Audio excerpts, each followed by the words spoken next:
ડભોઈ શહેરના હીરા ભાગોળ બહાર આવેલ કોમી એકતાના પ્રતીક અને ઐતિહાસિક માઈ સાહબ દાદીમા દરગાહ શરીફ ખાતે શાનદાર ઉર્સની ઉજવણી કરવામાં આવે।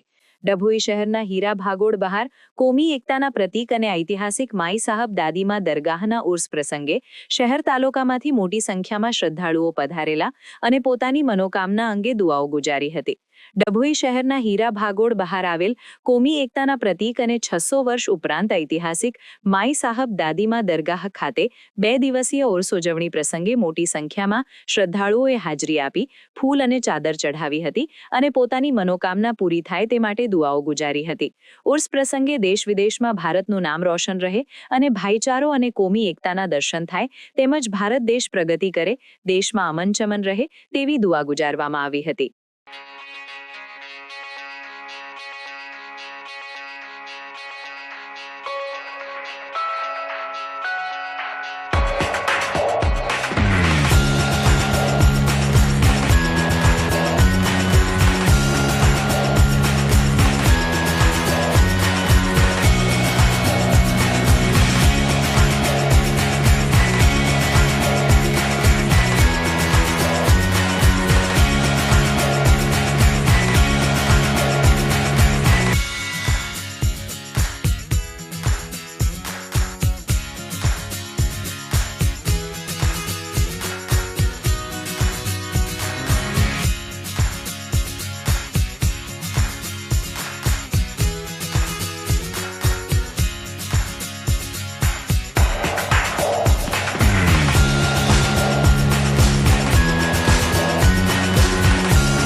સમાચારની અવનવી અપડેટ જોતા રહો નિખરતા ગુજરાત ન્યૂઝ સાથે। નિખરતા ગુજરાત ન્યૂઝને લાઇક, શેર, સબસ્ક્રાઇબ કરો અને બેલ આઇકન દબાવીને સમાચારની ઝડપી માહિતી મેળવો।